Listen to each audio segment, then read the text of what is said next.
Have you ever asked yourself, is this really my dream? The career you're chasing, the life you imagine, the version of success you're striving toward. Are you sure you chose it freely? It might feel like it's yours. After all, you want it, right? You think about it constantly. You even visualize it like they say you should. But here's the question. When did that vision first appear? Who planted it? Was it something that quietly grew from your own desires?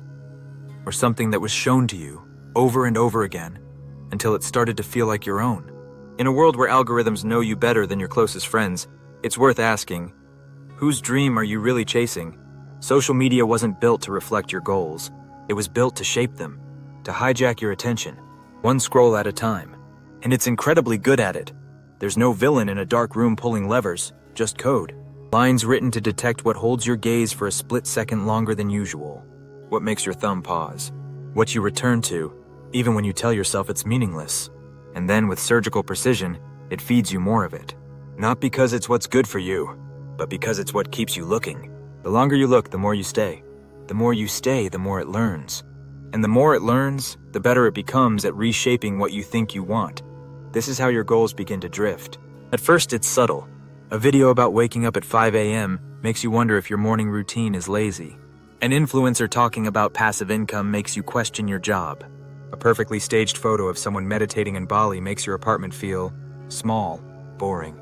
You don't reject your current life outright, but the seed has been planted. And slowly, almost imperceptibly, your focus shifts from your internal compass to their external standard, from what matters to you to what looks good from the outside. You start comparing, measuring, wanting things that were never on your radar before. And the scariest part?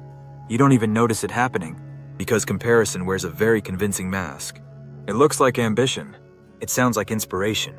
But underneath, it's often something much more hollow, a quiet form of envy wearing the language of motivation. So what happens when you chase a dream that doesn't belong to you? At first, it feels like momentum, a new vision, a fresh start. But over time, the cracks appear. You start to feel restless, anxious. Every success feels less satisfying than you imagined. Every failure feels more personal than it should. You tell yourself to push through, grind harder, stay disciplined. But deep down, something feels off, and it drains you. Because no matter how much effort you put in, a borrowed dream will never quite fit. It will always feel a little tight in the chest, a little distant, like you're moving towards something and away from yourself, all at the same time. And you can feel it, even if you can't name it, that subtle fatigue. Not physical, but psychological. The exhaustion of trying to stay inspired by content that once lit a fire in you, but now just feels loud, repetitive, empty. Motivational videos, perfect morning routines, the endless parade of hustle. At some point, it stops being fuel and starts becoming noise. So how do you find your way back? It begins with one question. Are you living on default or by choice? Default is easy. It's automatic. It's what the feed offers you without asking. But choice is harder. It requires silence, reflection. It asks you to pause before reacting, to disconnect, not just from your phone, but from the momentum of everyone else's expectations. Maybe that's where it starts. A digital detox. Not forever. Not dramatic. Just long enough to hear your own voice again. Because beneath the noise, your values are still there. The things that move you. The moments that make you feel alive. The vision that doesn't perform well on camera, but fills your chest with quiet certainty. That's the one you're trying to return to.